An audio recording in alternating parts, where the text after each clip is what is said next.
Hi viewers, welcome to our channel. இந்த வீடியோல நம்ம என்ன பார்க்க போறோம் அப்படினு பாத்தீங்கன்னா நம்ம எல்லாரும் ஆவலோட எதிர்பார்த்துட்டு இருந்த ஒரு மகிழ்ச்சியான செய்தி தான் இந்த வீடியோல பார்க்க போறோம். இதுல ரெண்டு மிக முக்கியமான விஷயத்தை நம்ம பார்க்க போறோம். சோ வீடியோவை ஸ்கிப் பண்ணாம பாருங்க. முதன் முறையா நம்ம சேனல்ல வீடியோ பார்க்கறவங்க மறக்காம நம்ம சேனலை சப்ஸ்கிரைப் பண்ணி வச்சிட்டு இந்த வீடியோ கண்டிப்பா பண்ணுங்க. வாங்க வீடியோக்குள்ள போலாம். இப்போ வந்து பாத்தீங்கன்னா அபிஷியலான மெட்ராஸ் ஹைகோர்ட் வெப்சைட்லயே வந்து பாத்தீங்கன்னா நமக்கு ஒரு அப்டேட் கொடுத்திருக்காங்க. என்னன்னா நம்ம எல்லாரும் வந்து பாத்தீங்கன்னா ரிட்டன் எக்ஸாம் எழுதினோம். அதாவது ஆபீஸ் அசிஸ்டன்ட், காப்பியஸ் அட்டெண்டர், அதுக்கு அப்புறம் வந்து பாத்தீங்கன்னா வாட்ச்மேன், மசால்ச்சி, அதுக்கு அப்புறம் வந்து பாத்தீங்க அப்படினா டிரைவர், அதுக்கு அப்புறம் ஜூனியர் ஃபெலிப் எக்ஸாமினர். சோ இந்த மாதிரி இருக்கிற எல்லா எக்ஸாம் எழுதினோம். சோ இந்த எக்ஸாமுக்கு இப்போ வந்து பாத்தீங்கன்னா அபிஷியலாவே அவங்களே வந்து இன்டிவிஜுவல் யார் யாரெல்லாம் எக்ஸாம் எழுதுறீங்களோ உங்களுக்கு வந்துட்டு ஸ்கோர்ஸை பப்ளிஷ் பண்ணிட்டாங்க. சோ அதை எப்படி பார்க்குறன்றதை பார்க்கலாம். ஆனால் அதுக்கு முன்னாடி உங்களோட டோட்டல் ஸ்கோரில் ஒரு சின்ன கரெக்ஷன் இருக்குது. அது என்னன்றதை பார்த்துடலாம். இப்போ பார்த்தீங்க அப்படின்னா ஆஃபீஸ் அசிஸ்டன்ட் மற்றும் காப்பியஸ்ட் அட்டெண்டர் இதில் வந்து பார்த்தீங்க அப்படின்னா ஒரு கொஷின்ஸ் வந்து நமக்கு தெரியும் இது அஃபிஷியலாக தப்பு. ஸோ அப்போ உங்களுடைய டோட்டல் ஸ்கோர் வந்து பார்த்தீங்கன்னா 100 இல்லை 99க்கு உங்களுக்கு பப்ளிஷ் பண்ணியிருப்பாங்க.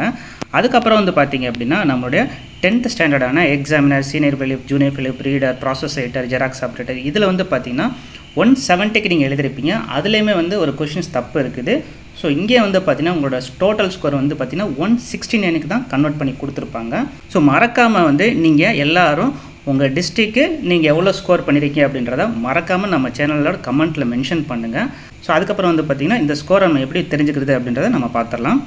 ஸோ உதாரணம் வந்து பார்த்திங்கன்னா நான் இந்த எக்ஸாமினர், சீனியர் ஃபெலிப் அந்த லிங்க் நான் கிளிக் பண்ணுறேன். ஸோ ஒன்ஸ் அந்த லிங்க்கை நீங்கள் கிளிக் பண்ணதுக்கப்புறம் உங்களுக்கு இந்த மாதிரி தான் வந்து ஒரு வெப் பேஜ் ஒன்று லோட் ஆகும். ஸோ இதில் வந்து நீங்கள் தெரிஞ்சிக்க வேண்டியதுன்னா 4 நோட்டிஃபிகேஷன் இருக்கும். 4 நோட்டிஃபிகேஷனுமே டிஃப்ரெண்டான லிங்க் இருக்கும். ஸோ இந்த லிங்க் வந்து பார்த்தீங்கன்னா எக்ஸாமினர், ரீடர், சீனியர் ஃபெலிப், ஜூனியர் ஃபெலிப் உண்டான லிங்க்கு. ஸோ இந்தமாதிரி ஒவ்வொரு போஸ்டிங்க்கு உண்டான டேரக்ட் லிங்க்கே நான் கீழே டிஸ்கிரிப்ஷனில் கொடுத்துருக்கேன். ஃபஸ்ட்டு கமெண்ட்லையும் பின் பண்ணியிருக்கேன். ஸோ நீங்கள் டேரெக்டாக அதை கூட யூஸ் பண்ணிக்கலாம். ஸோ இதில் வந்து பார்த்தீங்கன்னா நீங்கள் முக்கியமாக தெரிஞ்சுக்க வேண்டியது உங்களோட ரெஜிஸ்ட்ரேஷன் நம்பரை என்டர் பண்ணுங்கள். அடுத்து டேட் ஆஃப் பர்த் என்டர் பண்ணுங்கள்.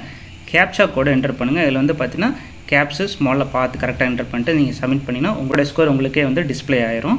ஸோ யார் யார் என்னென்ன ஸ்கோர் வாங்கியிருக்கீங்க அப்படின்றத மறக்காமல் உங்கள் டிஸ்ட்ரிக்கு, உங்கள் ஸ்கோரு, உங்களோட போஸ்டிங்கை மென்ஷன் பண்ணுங்கள்.